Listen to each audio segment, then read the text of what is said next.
अहिल्यानगरमधील कर्जत शहरामध्ये आमदार रोहित पवार मित्रमंडळ आणि अहिल्यानगर जिल्हा तालीम संघाच्या वतीनं 66व्या महाराष्ट्र केसरी कुस्ती स्पर्धेचं आयोजन करण्यात आलं। आजच्या स्पर्धेमध्ये गादी विभागात नांदेडचा शिवराज राक्षे आणि मुंबईचा पृथ्वीराज पाटील यांच्यामध्ये सेमीफायनलचा सामना सुरू झालेला आहे। जो सामना सध्या आपण थेट पाहतोय।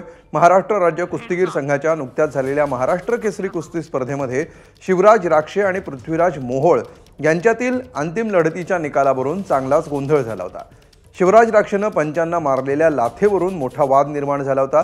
त्यामुळे अहिल्यानगर जिल्हा तालीम संघ आयोजित महाराष्ट्र केसरी कुस्ती स्पर्धेकडे आता सर्वांचं लक्ष लागलंय। कृपया आपल्याला विनंती आहे, दोघंच या कृपया। श्वास रोखून धरणारी कुस्ती पृथ्वीराज पाटील मुंबई विरुद्ध 4 झेरोनं कुस्ती सुरू आहे बघा। आक्रमक कुस्ती करण्यात वाकबार असणारे दोन्ही खेळाडू आहेत आणि 30 सेकंदाची विश्रांती संपलेली आहे। परत 3 मिनिटाच्या कुस्तीमध्ये काय घडतंय काय सांगता येत नाही, काही घडू शकतंय। शेवटी कुस्ती आहे, शेवटच्या क्षणापर्यंत काही घडू शकतंय।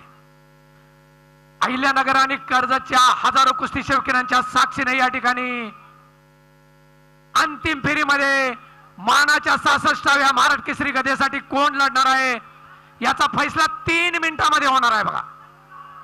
परत आक्रमक पवित्रा घेतलेला आहे, फ्ल्यूनं काखेत हात घालून खाली खेचण्याचा प्रयत्न होतोय, तेवढाच भक्कम बचाव म्हणावा लागेल। आणि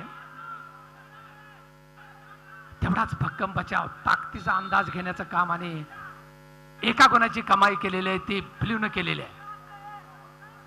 काय बडा तर दम बडा, कुस्तीमध्ये दम महत्वाचा असतोय। काखेत हात घेण्याचा प्रयत्न आणि परत 2 गुणाची कमाई केलेली आहे ती फ्ल्यूनं। बोळी डावाची सुंदर पकड आहे बघा। परत 2 गुणाची भक्कम आघाडी म्हणावी लागेल पृथ्वीराजकडे। परत 2 गुणाची आघाडी घेतलेली आहे। 4-7 न कुस्ती सुरू आहे आणि चितपट कुस्ती झालेली आहे। पृथ्वीराज पाटील अंतिम फेरीमध्ये लढणार आहे।